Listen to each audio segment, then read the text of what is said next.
Saxon's Calculus, Lesson 17. This is the second time I'm actually recording it, so unfortunately everything is already here on the paper, but I will walk us through all of the parts. So it is about sum and difference identities for trigonometric functions, and also double angle identities for sine and cosine.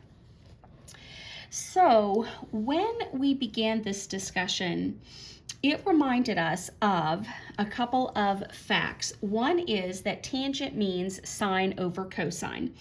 And also we have a fact, sine squared plus cosine squared equals 1. And then it moved us into this review of what happens when I have a sine of a plus b. And in trig class, we learned this formula. It means sine of a times cosine of b plus cosine of a times sine of b. And at first glance, I feel like this is easy to memorize because the sine kept in order with the a and the b, and it alternated sine and cosine, and it kept the same sign. It begins to get confusing as I do the other identities. And of course, these key identities are found in the box on page 96. And so sine of a minus b is the same sine a cosine b. It changes to a subtraction sign just like the original had, and then cosine a sine b.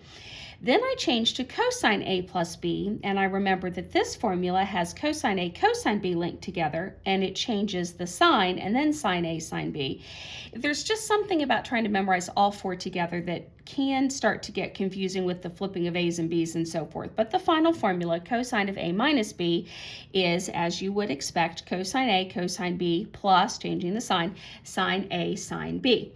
Now that we have these, in example 1, it gave us the sine of theta plus pi over 4.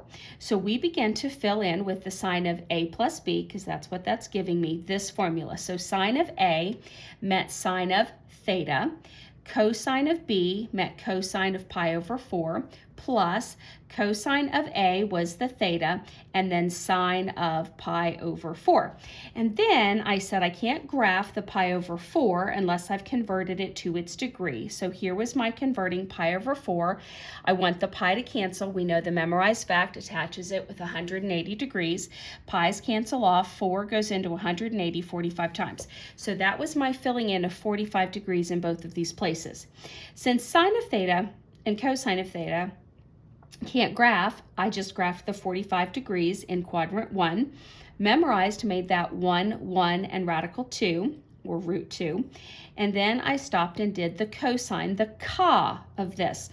So adjacent over hypotenuse is 1 over root 2 with the sine of theta, and then here, sine of 45 is the same graph, so SOH is opposite over hypotenuse, so 1 over root 2 again, so that's filled in here.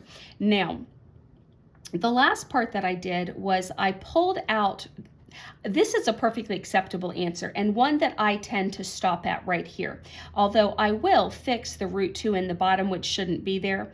And so that was the changing of it to root 2 over 2 with the sine and root 2 over 2 with the cosine, and that's usually what I box.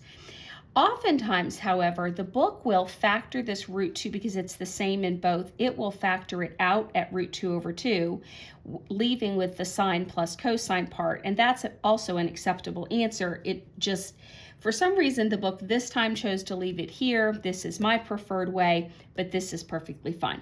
Then example 2 said, find the exact value for the cosine of 15 degrees by using a trig identity, so one of those four, and the fact that 60 minus 45 is the 15.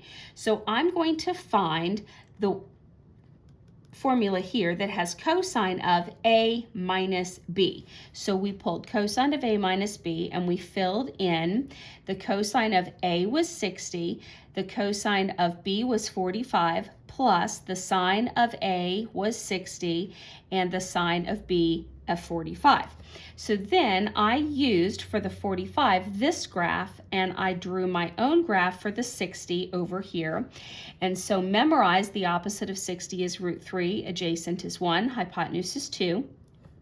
So the cosine of 60, ca, adjacent over hypotenuse, there's the 1/2, and then the cosine of the 45, ca, adjacent over hypotenuse, 1 over root 2, plus sine of 60, sine is so, opposite over hypotenuse, root 3 over 2, and then it's the same for the sine of 45 as it was for the cosine of 45, so 1 over root 2 repeated.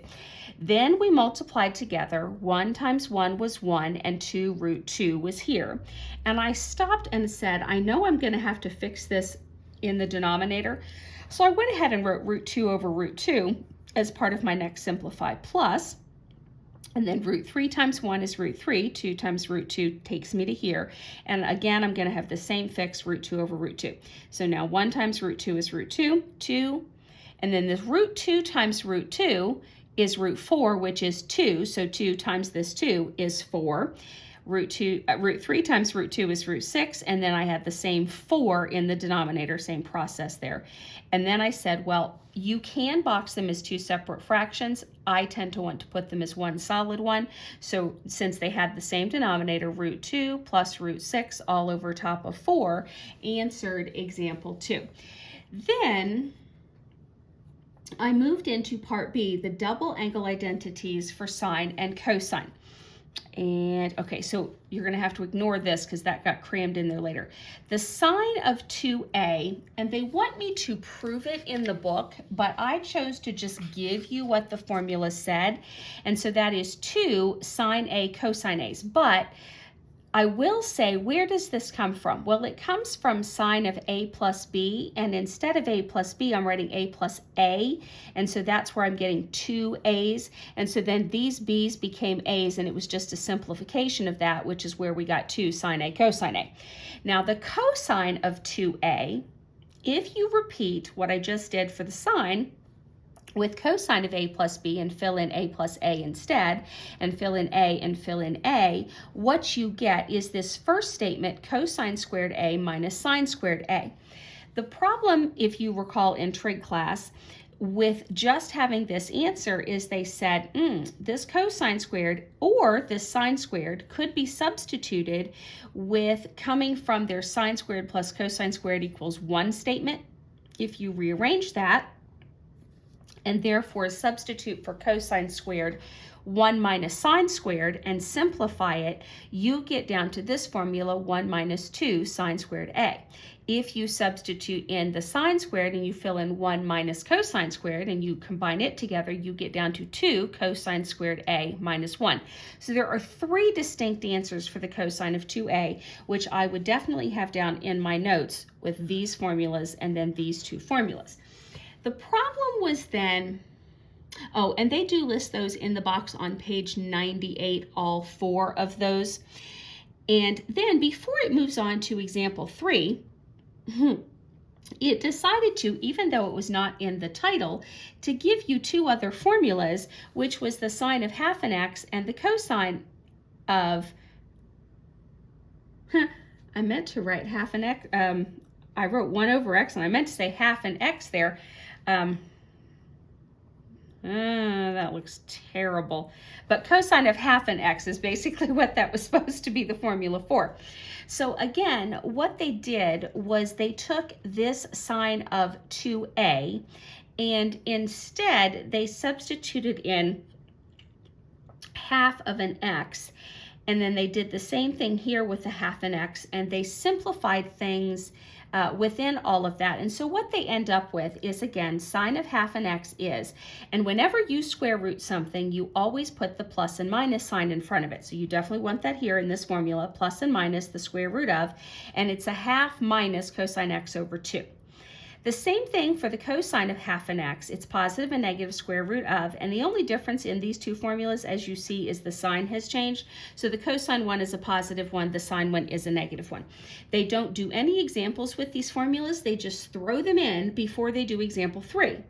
Well, then they puzzled me exceedingly because example 3 said draw a graph of y equals sine squared theta. That had nothing to do with the formulas we had just been talking about. So I was like, okay, we'll just go with the flow here. So in graphing sine squared, I knew that I started with the basics. 0 was the center line because they didn't give me any other numbers here. The height is 1. The low point is -1. Sine means start in the middle. It's positive, so I know I'm going to go up first. And so I finished my full regular sine curve, which is why this existed here. But then I said, what happens when I square things? Well, when I plug in positives, I'm getting the positive answers. But when I throw in negatives, the squared puts them back to their positive answers. So these answers are matching in the positive version. So instead of being down below, I had to flip it upward. So this is humps continuing on and on and on, and that's the graph for y equals sine squared. Then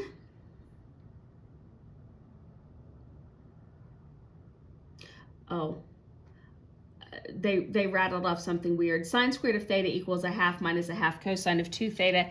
They're sort of getting close to this, but again, this was not their point of the lesson. So then example 4 said develop 3 identities for cosine of 2a. Well, we sort of already talked our way through those. I said I'm not going to do example 4, and I'm still not going to do example 4. You can figure out and practice it if you so choose. Then example 5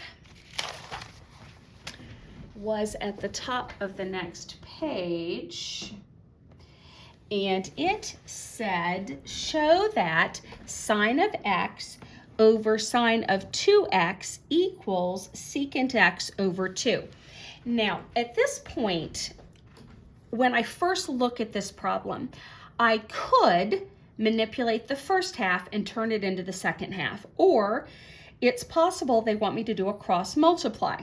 So I decided, well, before I nail down which one I actually wish to do, I'm going to take this sine of 2x and substitute it for its formula, and that may help me know whether I need to cross multiply or just continue to simplify. So the sine of 2x changed to its memorized formula, which we have on the other page, 2 sine x cosine x. And then I realized, oh, I definitely don't want to cross multiply because sine x will cancel sine x, and that leaves me with nothing on top, so I put a 1, and the 2 and the cosine x here. Oh, well, that's a quick little manipulate to turn it into this. That's definitely what I want to do. So the 2 stayed in the denominator, and 1 over cosine, that's the opposite of cosine. Well, that is secant.